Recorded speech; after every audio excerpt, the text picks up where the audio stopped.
This is Kardec Radio bringing to you the book The Medium's Harvest, written by the spirit author Emmanuel and psychographed by Chico Javier. This partial audio recording will cover Chapter 9, titled In the Doctrinal Camp. Enjoy.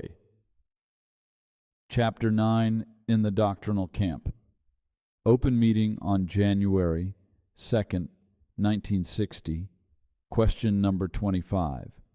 These question numbers reference the question number or paragraph or section or item number in Allan Kardec's book, The Medium's Book. On your path you will find companions who have not managed to care for their mediumistic talent according to the responsibility it requires of them.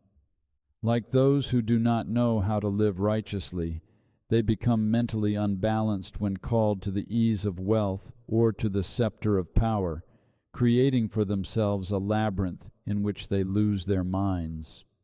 They begin by abandoning professional discipline, which they judge to be vexatious, which means causing annoyance, frustration, or worry. They flee from small family obligations which compose the foundation of more important tasks when naturally fulfilled. And they transform themselves into puppets of the fascination that makes them useless.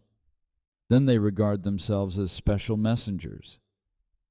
They deliberately stop studying and embrace aggressive exoticisms, believing themselves interpreters of the greatest notables in history. They refuse warnings, and believing they dominate the past and the future, they prophesize and pontificate, which means to express opinions in a way considered annoyingly pompous and dogmatic.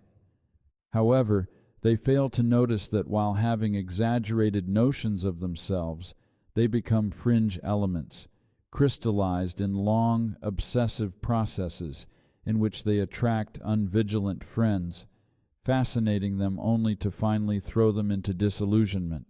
The truth is, we cannot avoid that our brothers enmesh themselves in such dangerous and lamentable situations. While other religious circles have their impulses curbed by a strangling terrestrial authority, we find in the Spiritist doctrine the clear and spontaneous thoughts of a living faith providing precious fields and harvests of free will. Therefore, faced with friends who have not known how to properly position their mediumistic commitments, let us observe how difficult life would be for us should we desert the constant work of honing, which means to make more perfect or effective our inner resources, learning what to avoid from the disharmonies they exemplify. Let us then, if possible, help them with evangelical words, and in face of circumstances that compel us to be silent, let us remember that it is our duty to work ever more in the expansion of our principles, enlightening hearts and consciences.